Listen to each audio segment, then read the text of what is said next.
Hello and welcome back to Dronacharya IS YouTube channel. I'm Dr. Daman Benipal presenting you all daily current affairs covering 13th March 2022. इस video lecture में हम आज के the Hindu newspaper में आए हुए वो सभी इम्पॉर्टेंट न्यूज़ आर्टिकल्स कवर करेंगे जो कि हमारी UPSC preparation point of view से इम्पॉर्टेंट हैं. So let's begin with it. तो चलिए शुरुआत करते हैं आज के हमारे पहले न्यूज़ आर्टिकल के साथ. It is about the incident of missile misfire. So India has acknowledged कि एक टेक्निकल मालफंक्शन की वजह से जो मिसाइल है वो एक्सीडेंटली फायर हुई, जो कि अनफॉर्चुनेटली जाकर पाकिस्तान की टेरिटरी में लैंड हुई. इसे लेकर पाकिस्तान ने इस इंसिडेंट को सबसे पहले प्रेजेंट किया कि इंडिया से एक supersonic missile which is surface to surface missile जो कि पाकिस्तान की टेरिटरी में तकरीबन 124 किलोमीटर्स अंदर जाकर लैंड हुई है. नाउ सबसे पहले पाकिस्तान ने इस पूरे इशू को प्रेजेंट किया, जिसके बाद इंडियन डिफेंस मिनिस्ट्री ने कहा कि there was a course of routine maintenance was going on March 9th and उस रूटीन मेंटेनेंस के दौरान एक टेक्निकल मालफंक्शन हुआ जिसकी वजह से जो मिसाइल है वो एक्सीडेंटली फायर हुई. एंड इस पूरे इशू को लेकर गवर्नमेंट ऑफ इंडिया ने एक high level court of inquiry भी बिठा दी है to look into this matter. इसे लेकर पाकिस्तान ने इंडिया की जो एक्सप्लेनेशन ऑफ़र की गई थी उसे रिजेक्ट किया है. एंड ऑल्सो क्योंकि एक ऐसा इंसिडेंट है जिसके अंदर जो मिसाइल है वो अल्टीमेटली जाकर पाकिस्तान में लैंड करती है, जिसकी वजह से Pakistan is demanding a joint investigation to accurately establish the facts. So Pakistan का स्टैंड यही है कि जो इंडियन डिसीजन है कि एक internal court of inquiry set up की गई है to look into this matter, they said this is not sufficient ना, क्योंकि पाकिस्तान में आकर ये मिसाइल लैंड हुई है. So we need a joint probe into this incident ताकि एक्यूरेटली जो भी फैक्ट्स हैं इस इंसिडेंट के अराउंड वो हमें इस्टेब्लिश हम कर सकें. ना यहाँ से ये इशू इम्पॉर्टेंट हो जाता है because it is extremely rare for a missile test to go so wrong that it is crossing a country's border and landing into some other country, and जो ट्रैक है वो इतना ज़्यादा चेंज हो रहा है. तो इसीलिए लेट्स अंडरस्टैंड कि जब भी इस तरह के टेस्ट होते हैं तो किस तरह का प्रोटोकॉल फॉलो किया जाता है and under what circumstances can such things go wrong. Now यहाँ पे पहला क्वेश्चन ये आता है, अगर हम इंडिया और पाकिस्तान की बात करें कि क्या इंडिया और पाकिस्तान को एक दूसरे को इन्फॉर्म करना होता है जब भी कुछ इस तरह का टेस्ट प्लान किया जाए. तो आंसर इज़ येस. इंडिया और पाकिस्तान ने 2005 में एक प्री नोटिफिकेशन एग्रीमेंट साइन किया है. This is basically the pre notification of flight testing of ballistic missiles agreement. तो जब भी आप बैलिस्टिक मिसाइल्स की टेस्टिंग करने वाले हैं तो उससे पहले लेट्स से अगर पाकिस्तान कर रहा है तो वो इंडिया को पहले इन्फॉर्म करेगा, और अगर इंडिया टेस्ट कर रहा है तो पाकिस्तान को पहले इन्फॉर्म करेगा. तो 2005 में ये प्री नोटिफिकेशन एग्रीमेंट साइन किया गया है बाय इंडिया एंड पाकिस्तान, जिसके अंदर जो एडवांस नोटिफिकेशन है किसी भी तरह के फ़्लाइट टेस्ट की वो कंट्रीज़ एक दूसरे के साथ शेयर करती हैं. इसके अंदर कोई भी लैंड के थ्रू कोई भी मिसाइल अगर लॉन्च हो रही है, सी लॉन्च हो रही है, या फिर surface to surface ballistic missiles का टेस्ट हो रहा है, तो उसे लेकर दोनों कंट्रीज़ को दूसरे कंट्री को पहले इन्फॉर्म करना होता है, एडवांस नोटिफिकेशन भेजनी होती है that we are planning to test this thing on this date. And एक और चीज़ याद रखिएगा, टेस्ट से पहले एक जो भी कंट्री टेस्ट कर रही है, चाहे इंडिया है या पाकिस्तान है, they must issue notice to air missions. Okay, NOTAM, notice to air missions और navigational warning to alert the aviation pilots and seafarers respectively. ताकि कोई भी अगर एविएशन फ़्लाइट जा रही है, पायलट्स जा रहे हैं, सीफेयरर्स कुछ भी हैं, उन सब को आपको पहले वार्निंग देनी होती है, नोटिस देना होता है. अलॉन्ग विद दिस जो टेस्टिंग कंट्री है उनको इंश्योर करना होता है कि जो लॉन्च साइट है वो जो इंटरनेशनल बाउंड्री है, या फिर अगर हम इंडिया और पाकिस्तान की बात करें तो इंटरनेशनल बाउंड्री के साथ साथ लेट्स से अगर LOC है, लाइन ऑफ कंट्रोल, तो 40 किलोमीटर्स के विद इन लॉन्च साइट नहीं होनी चाहिए. जहाँ से आप मिसाइल को लॉन्च कर रहे हैं वो 40 किलोमीटर्स दूर होना चाहिए from the international border. And similarly जब आप टेस्ट कर रहे हैं तो जो प्लान्ड इम्पैक्ट एरिया है कि जहाँ पर जाकर ये मिसाइल का इम्पैक्ट होगा, वो इम्पैक्ट एरिया भी इंटरनेशनल बाउंड्री और जो LOC है उससे 17 किलोमीटर्स के पैरामीटर से दूर होना चाहिए। तो जो लॉन्च एरिया है, लॉन्चिंग साइट है, वो 40 किलोमीटर्स अवे होनी चाहिए और जो इम्पैक्ट एरिया है वो 75 किलोमीटर्स अवे होना चाहिए। इसके अलावा जो भी फ्लाइट मिसाइल्स अगर आप यूज़ कर रहे हैं, टेस्ट कर रहे हैं, तो उसकी जो ट्रेजेक्ट्री है वो इंटरनेशनल बाउंड्री और LOC को क्रॉस नहीं करनी चाहिए और जो हॉरिजॉन्टल डिस्टेंस है बॉर्डर से वो एटलीस्ट 40 किलोमीटर्स का मेंटेन्ड रहना चाहिए। इसके अलावा जो टेस्टिंग कंट्री अदर नेशन को जब नोटिफाई करती है, ये जो नोटिफिकेशन है should be no less than 3 days in advance of the commencement of the 5-day launch window within which it intends to undertake the flight test of any land or sea launched surface to surface ballistic missile। तो जो 2005 में agreement sign किया गया था कि ये जो pre notification है इसे कन्वे किया जाएगा through respective foreign offices and high commissions. Now एक और क्वेश्चन यहाँ से आ रहा है कि किस तरह की मिसाइल थी ये। अभी तक ना इंडिया ने और ना ही पाकिस्तान ने इसे स्पेल आउट किया है, किसी ने भी इसे आइडेंटिफाई नहीं किया कि ये किस तरह की मिसाइल थी। Pakistan has only called it as supersonic missile. Now यहाँ पे जो मिसाइल ने ट्रेजेक्ट्री जो फॉर्म की है उसका भी एक बड़ा क्वेश्चन आता है, क्योंकि सबसे बड़ा स्ट्राइकिंग एस्पेक्ट इस पूरे एपिसोड का ये है कि जो मिसाइल है उसने अपनी डायरेक्शन चेंज की थी when it was mid air.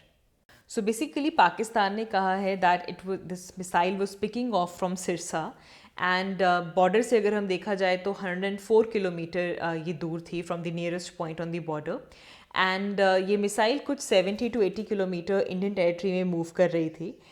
It was moving towards the Mahajan field firing range of Indian armed forces, but then suddenly it changed the direction to the northwest and then it entered into Pakistan's territory and it hit the ground 124 kilometer inside the Pakistan।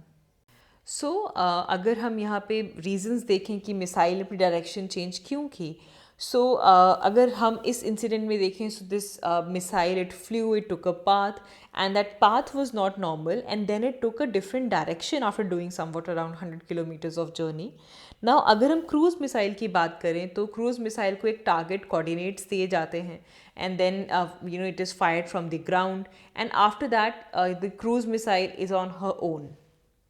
कुछ ऐसी missiles भी होते हैं जिनके जो coordinates हैं उनको आप अपडेट कर सकते हैं when it is in flight. Now पहली चीज़ ये हो सकती है कि जो कोऑर्डिनेट सेट किए गए थे they were not correct and इस पर्टिकुलर केस में अगर हम देखा जाए तो missile has gone in a particular direction and then it has turned. तो अगर रॉन्ग कोऑर्डिनेट्स होते तो ये जो मिसाइल है it should have gone straight, but normally it will only turn in the last stages. Then there is another question that why did Pakistan not bring it down? Pakistan military ने यही कहा था that there is a high speed flying object जो कि Indian territory से पाकिस्तान की तरफ आ रही है and it knew कि it's had taken off from Sirsa, लेकिन सडनली ये इसने मूव करना शुरू कर दिया towards Pakistan's territory and violated Pakistan's airspace and ultimately it fall near मियान चन्नू। ना एक और चीज़ यहाँ पे इम्पॉर्टेंट है कि ये इंसिडेंट तब हुआ है when there is not any kind of red alert और ये पूरा पीस टाइम है इंडिया और पाकिस्तान के बीच में।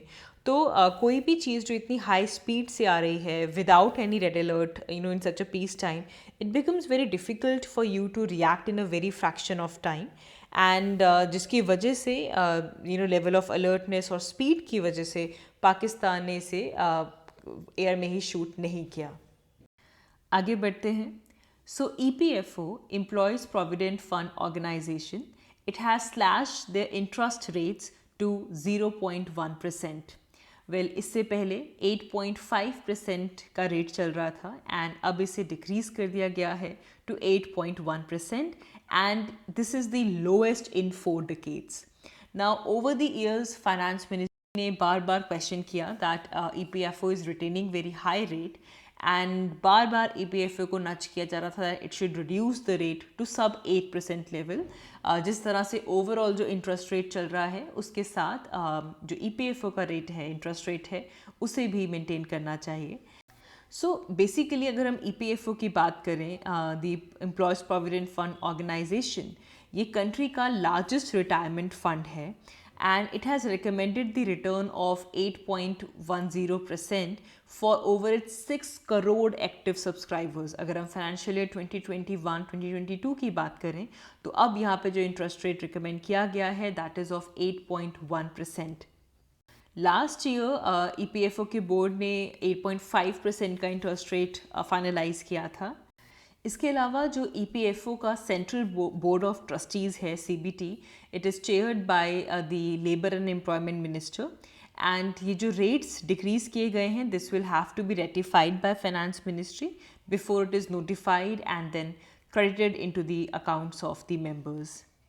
नाउ ये जो EPF रेट कट किया गया है ये उस टाइम हुआ है जब इन्फ्लेशन इंक्रीज़ होती जा रही है and it has attracted criticism from the central trade unions and जो 8.5% जो रेट चल रहा था उसे रिटेन करने की डिमांड कर रहे हैं बिकॉज ओवरऑल इन्फ्लेशन बढ़ रही है। नाउ यहाँ पे ये जो ग्राफ आज के पेपर में आया है वहाँ पे आप ट्रेंड देख सकते हैं कि किस तरह से जो EPF का जो इंटरेस्ट रेट है ये कितना इंक्रीज़ हुआ है और किस तरह डिक्रीज़ हुआ है एंड अब ये जो 8.1% का जो रेट है ये लास्ट 4 डेकेड्स का लोएस्ट है। आगे बढ़ते हैं तो सेंसस के न्यू रूल्स नोटिफाई किए गए हैं। Now people can self enumerate themselves online. तो एक गेजेट नोटिफिकेशन इशू किया गया जिसके थ्रू सेंटर ने जो सेंसस रूल्स हैं 1990 उसे अमेंड किया है सो दैट इसके अंदर इलेक्ट्रॉनिक फॉर्म और सेल्फ इन्यूमरेशन इंक्लूड किया जा सके। तो बेसिकली सेंसस के इन्यूमरेशन के दौरान जो क्वेश्चंस जो शेड्यूल किए जाते हैं उसके अंदर इलेक्ट्रॉनिक फॉर्म और सेल्फ इन्यूमरेशन की इंक्लूजन के लिए सेंसस रूल्स 1990 को अमेंड किया गया है। सो जो अपकमिंग सेंसस और जो NPR नेशनल पॉपुलेशन रजिस्टर जो आ रहा है इसके लिए अब से सेल्फ इन्यूमरेशन अलाउ की गई है। ये जो अनाउंसमेंट है ये 2020 में की गई थी लेकिन इसके लिए जो रूल्स हैं वो अभी नोटिफाई किए गए हैं एंड ये जो अमेंडमेंट है ये सेंसस रूल्स 1990 में रूल नंबर 2 के अंदर एक क्लॉज C ऐड किया गया है एंड जिसके अंदर इसको लेकर डेफिनेशंस भी दी गई हैं। सो रूल 2 में क्लॉज C ऐड किया गया एंड जिसके अंदर कहा गया कि जो शेड्यूल्स जिसके अंदर क्वेश्चंस होते हैं now they can be presented in paper form और in an electronic form and इनको इवन सेल्फ इन्यूमरेशन के थ्रू भी इंक्लूड किया जा सकता है। तो इससे पहले सेंसस एक्ट 1948 के through their was a section 8 जिसके अंदर जो पावर है वो इन्यूमरेटर को दी जाती थी that they will ask the question regarding the census and it was obligatory for respondents to answer. ना सेल्फ इन्यूमरेशन का मतलब क्या है कि जो सेंसस शेड्यूल है उसकी फाइलिंग अप या जो कंप्लीशन और इवन जो सबमिशन है वो रिस्पोंडेंट्स हैं वो खुद कर सकते हैं। आगे बढ़ते हैं। हमारा next news article health point of view से इम्पॉर्टेंट है। It is about maternal mortality ratio. So maternal mortality ratio एक की परफॉर्मेंस इंडिकेटर है जो भी एफर्ट्स किए जाते हैं ताकि जो मदर्स हैं बिफोर और ड्यूरिंग और आफ्टर चाइल्ड बर्थ उनकी सेफ्टी के लिए उनकी हेल्थ के लिए जो एफर्ट्स किए जाते हैं उनका परफॉर्मेंस इंडिकेटर है मैटरनल मोर्टेलिटी रेशियो। इसे लेकर सैम्पल रजिस्ट्रेशन सिस्टम ने एक स्पेशल बुलेटिन रिलीज़ किया है on maternal mortality in India जिसके अंदर 2017 से लेकर 2019 का जो डाटा है उसे ब्रॉड किया गया है by the office of registrar general of India and इस रिपोर्ट के तहत Kerala is again on top when it comes to maternal and child health. So Kerala has the lowest maternal mortality ratio of 30 per 1 lakh live births. And Kerala का जो MMR है ये कुछ 12 point से drop हुआ है। लास्ट जो सैम्पल रजिस्ट्रेशन सिस्टम का जो बुलेटिन आया था जिसके अंदर 2015 से लेकर 2017 का जो डाटा है उसे असेस किया गया था। At that time the states MMR was at 42 and अभी ये रिड्यूस हो चुका है टू 30। वेराज अगर हम ओवरऑल कंट्री की बात करें, अगर हम नेशनल MMR देखें दैट इज़ अराउंड 103 पर 1 लाख लाइव बर्थ। सो केरला का जो MMR है दैट इज़ अराउंड 30 पर 1 lakh live birth. So Kerala is way ahead of the national MMR. Kerala के अलावा महाराष्ट्र ने भी MMR के टर्म्स में काफ़ी सिग्निफिकेंट गेन किया है. केरला का भी MMR ड्रॉप हुआ है from 55 to 38. So even United nation sustainable development goals के अंदर भी देयर इज अ गोल कि बाय 2020 जो MMR है that should be of 30 and Kerala has already achieved this target. And इसे लेकर इवन केरला के हेल्थ ऑफिशियल्स ने जो केरला का प्राइवेट हेल्थ सेक्टर है उसकी कंट्रीब्यूशन को भी एक्नॉलेज किया. And they said around 65% of the deliveries in Kerala they take place in private hospitals. And जितनी भी कॉम्प्लिकेटेड डिलीवरी होती हैं they finally end up in public sector, tertiary care, maternity hospitals. So even इसे लेकर केरला के health officials ने कोविड-19 का जो इम्पैक्ट हुआ है उसे भी रिफ्लेक्ट किया that over past 2 years there were 90 mothers overtaken by कोविड-19. एंड जो कि केरला के जो फिगर्स आएंगे नेक्स्ट ईयर में उससे बैडली इम्पैक्ट कर सकता है. However, Kerala has done substantial investment in setting up high dependency units in every district and is improving their delivery points as well under the Union Health Ministry's Lakshya scheme. So Lakshya is basically a quality improvement initiative जो कि labour rooms हैं, जो maternity operation theatres हैं, उनकी improvement का जो project है that is लक्ष्य. And Kerala is very hopeful कि जो यूनाइटेड नेशन सस्टेनेबल डेवलपमेंट का जो नेक्स्ट गोल है that is to keep the MMR of 20 by 2030 and Kerala is hopeful that they will achieve that as well. So common causes जो कि maternal death के हो सकते हैं that is like postpartum haemorrhages, pregnancy induced hypertension, sepsis, amniotic fluid embolism. So इन सब के ऊपर फोकस करके ये जो कॉमन कॉजेज़ हैं सो फोकस करके स्पेशल केयर दी गई है जिसके through decade long sustain efforts के थ्रू केरला ने इस अचीवमेंट को पाया है. आगे बढ़ते हैं. हमारा next news article India Japan annual summit से रिलेटेड है. 2019 से ही इंडिया जापान एनुअल समिट इसे बार बार पोस्टपोन किया गया. And now Japanese Prime Minister is scheduled to visit India to meet Prime Minister Narendra Modi for India-Japan Annual Summit. And it is also important because this is going to mark the 70th anniversary of India's and Japan's bilateral ties. So India और Japan का जो bilateral ties हैं उसे 70 years complete हो गए हैं. इसे mark करते हुए ये समिट होगा और इस समिट के अंदर बहुत ही ब्रॉड रेंज डिस्कशंस होने वाली हैं. अर्जेंट कंसर्न्स जो चल रहे हैं उसकी डिस्कशन के साथ साथ हमारे पास जो Mumbai Ahmedabad high speed project है, जो बुलेट ट्रेन प्रोजेक्ट है, इसकी भी डिस्कशन यहाँ पे होगी. It was inaugurated bye farmer Japanese prime minister Shinzo एबे इन 2017. एंड ये जो प्रोजेक्ट है इसे मेनली जापान का जो इंटरनेशनल कोऑपरेशन एजेंसी है उनके लोन के थ्रू फंड किया गया है. And earlier it was scheduled to be completed by 2022 by the time of 75th independence of India. लेकिन ये डिले हो चुका है and now it is stated कि it's going to begin in 2026. इसके अलावा यहाँ पे क्वाड का भी जो रोल है वो इम्पॉर्टेंट है बिकॉज यहाँ पे India, Japan, US and Australia in 4 countries की ये ग्रुपिंग है. एंड इसमें अगर हम यूक्रेन क्राइसिस की बात करें तो India has taken a divergent position from rest of the quad members. तो जिसे लेकर देयर इज़ एक्सपेक्टेड कि यूक्रेन की सिचुएशन को लेकर भी यहाँ पे डिस्कशन हो. आगे बढ़ते हैं. हमारा next news article Russia Ukraine conflict से रिलेटेड है. So Russian forces, they are making progress from the northeastern Ukraine and slowly the Russian forces are reaching the Ukraine's capital Kyiv. Now इससे पहले भी अगर हम रशिया की जो strategy है जो कि सीरिया में रही है अगर उससे देखें so they crushed the armed resilience with sustained air strikes and shellings which ultimately leveled the population centers. And इस तरह का जो असॉल्ट है इवन यूक्रेन का जो सदर्न पोर्ट सिटी है मराईपोल वहाँ पे देखने के लिए मिला है. एंड अगर इसी तरह से जो वॉर है वो कंटिन्यूड रहा so that could be the fate of Kyiv as well. So Mariupol में जो बैरेजेस हैं उन्हें अनसीज किया गया है एंड अटेम्प्ट्स किए गए हैं कि जो वहाँ पे ट्रैप्ड सिविलियंस हैं उनको इवैक्यूएट किया जा सके, उन तक फूड और वाटर को पहुँचाया जा सके. एंड मराईपोल की अगर हम बात करें तो वहाँ पे पिछले 12 डेज़ में जो डेथ टोल है दैट हैज़ पास्ड 1500।